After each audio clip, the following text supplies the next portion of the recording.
পথের ধারে বেড়ে উঠত এক অনাদরের ফুল। কেউ দেখত না, কেউ যত্নও করত না, তবু নিজ সৌন্দর্যে মন ভরিয়ে রাখত ভাটফুল। ৯০-এর দশকের শৈশব কাটানো অনেকের কাছে এ ফুলের গন্ধ যেন এক টুকরো স্মৃতি। জামাই বউ খেলা, ছোট ছোট বাজারদারি, কল্পনার রাজ্যে ডুবে থাকা সবখানি যেন ছিল ভাটফুলের উপস্থিতি। অথচ আজকের শিশুরা হয়তো এই নামই শোনেনি। ভাটফুল যেটা হচ্ছে মানে এক সময় প্রচুর ছিল, এগুলো আগের মতো দেখা যায় না।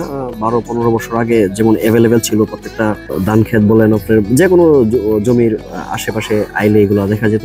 রাস্তার কাছ থেকে এগুলো আমরা তুলে নিয়ে আসতাম, নিয়ে এসে আমরা এগুলো খেলতাম। কিন্তু এখনকার ছেলে ফেলে তো এগুলো আর খেলেও না, কোনো কিছু করে না। কিন্তু কালক্রমে এগুলো অনেক হারিয়ে যাচ্ছে।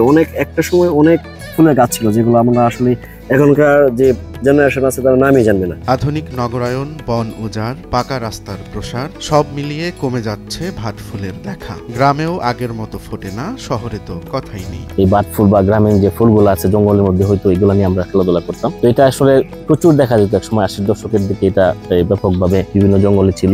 এখন আসলে বন উজাড় হয়ে গেছে। যুগের পর যুগ এই বনগুলা কেটে কেটে আমরা এরকম কৃষি জমিতে পরিণত করেছি, বাড়িঘর করতেছে মানুষের। আর এই কারণেই এই ফুলগুলা কালের বিবর্তে আস্তে আস্তে এটা বিলীন হয়ে যাওয়ার পথে। প্রকৃতি বদলেছে সময়ও। নতুন নতুন বাহারি ফুল এসেছে, দামি গাছগাছালি জায়গা নিয়েছে বাগানে, কিন্তু ভাটফুলের জন্য যেন কোনো জায়গা হয়নি কোথাও। একসময় তো ফুলের বাগান ছিল না, নার্সারি ছিল না, এরকম প্রকল্প ছিল না। এই ভাটফুল বা গ্রামীণ যে ফুলগুলো আছে জঙ্গলের মধ্যে, হয়তো এগুলো নিয়ে আমরা খেলাধুলা করতাম। হয়তো কয়েক দশক পর এই ফুল কেবল গল্পেই থাকবে, অনাদরে আর অবহেলায় একসময় অদৃশ্য হয়ে যাবে প্রকৃতির বুক থেকে। একই সঙ্গে হারিয়ে যাবে এক প্রজন্মের শৈশব সঙ্গী আর এক টুকরো মায়াভরা অতীত। এখন আর এগুলো দেখা যাচ্ছে না, মানে হাঁটি আইল দিয়ে হাঁটি, কিন্তু আশেপাশে এগুলো দেখা যায় না। কালক্রমে এগুলো হারিয়ে যাচ্ছে। একসময় মনে হয় অনেক কিছু হারিয়ে যাবে। এখন যে ফুলগুলো থাকে এগুলো একসময় হারিয়ে যাবে। এখন এগুলো ফুল দিয়ে কেউ খেলতেছে না। আমার মনে হয় এই জন্য সব ফুল হারিয়ে যাচ্ছে আস্তে আস্তে। রোমান্স তালুকদার, নয়া দিগন্ত।